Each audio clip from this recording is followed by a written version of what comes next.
dit, pourtant Dieu parle de manière diverse, mais personne n'y fait attention. Il parle la nuit par des rêves, par des visions, quand un profond sommeil saisit les humains et qu'ils dorment sur leur lit. Amen. Lisons-nous aussi dans la version du second, Job 33, 14 à 15. Okay. Je lis la parole de Dieu dans Job 33, versets 14 à 15. Okay, amen.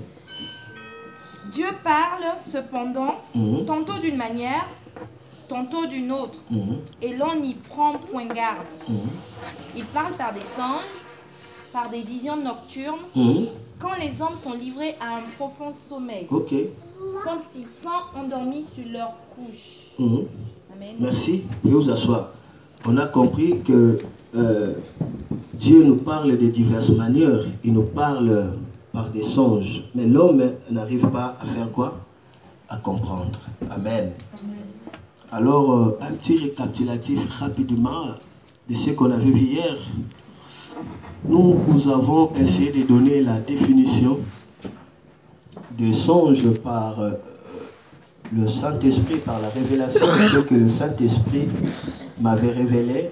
Et nous avons compris premièrement que le songe, c'est un langage divin.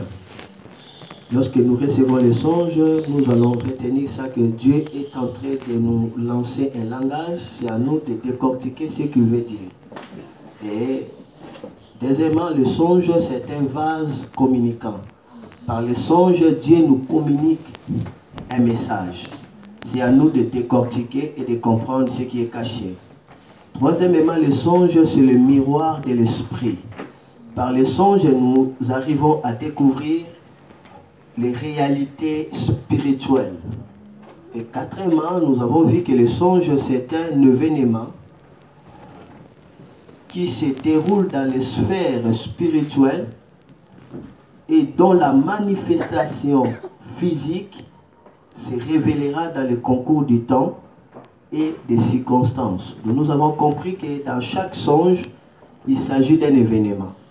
Amen. Et cet événement aura la manifestation dans le concours de quoi? Du temps et des circonstances. Voilà. Et on avait posé aussi la question de savoir pourquoi seulement les songes? Quel est le but du songe?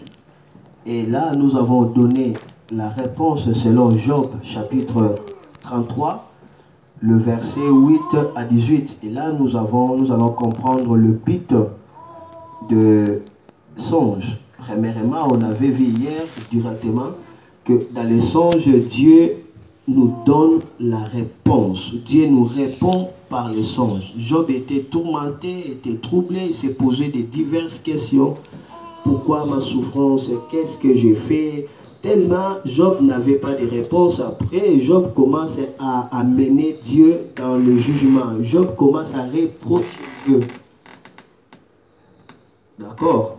Et là, maintenant, Dieu va se révéler à lui pour lui dire que, mais non, je t'avais déjà répondu par les songes, mais toi, tu n'avais pas pris attention à cela. Donc, par là, nous avons compris que le malheur qui a atteint Job, Dieu l'avait déjà révélé bien avant par les songes, mais sauf que Job n'était pas prudent de comprendre le langage codé qui se cachait derrière les songes.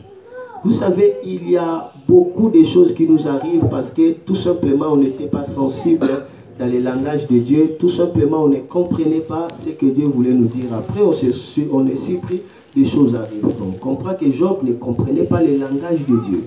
Et lorsque Job voyait des songes perplexes, Job était inquiet et Job avait peur. C'est pourquoi il va dire que ce que je crains, c'est ce qui m'arrive et ce que je redoute, c'est ce qui m'atteint. Cela est approuvé dans la Bible. J'aimerais lire ça. Pourquoi les songes? Parce que Dieu nous répond par les songes. Virginie, tu peux nous lire et moi je vais lire. On va collaborer ensemble. Job combien?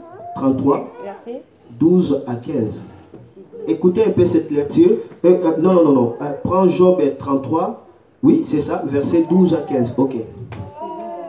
Je lis la parole de Dieu dans Job 33, verset 12 à 15. Ok. Je te répondrai qu'en cela tu n'as pas raison. Oui. Car Dieu est plus grand que l'homme. Ok. Veux-tu donc disputer avec lui parce qu'il ne rend aucun compte de ses actes? Dieu parle cependant, tantôt d'une manière, tantôt d'une autre. Voilà. Et l'on n'y prend point garde. Oui.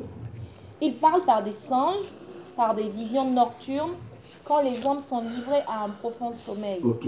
Quand ils sont endormis sur leur couche. Alors, Amen. Amen. Et dans ma version, c'est clair, dans ma version ici, la Bible dit, alors pourquoi lui faire des reproches? Parce qu'il ne répond pas aux questions que tu lui poses. Pourtant, Dieu parle de différentes manières. Mais personne n'y fait attention. Il parle la nuit par des rêves, par des visions. Quand un profond sommeil saisit les humains et qu'ils dorment sur leur lit. Dis, pourquoi Job tu fais à Dieu des reproches alors que Dieu parle? Dieu a déjà répondu. Dieu t'a donné la réponse parce que Job cherchait des questions, il cherchait des réponses sur lesquelles il n'a pas trouvé la réponse alors que Dieu l'avait déjà répondu. On avait parlé ça largement hier. Amen. J'aimerais qu'on puisse avancer un peu. Retiens que dans les songes, Dieu nous donne des réponses. Dieu vient nous répondre.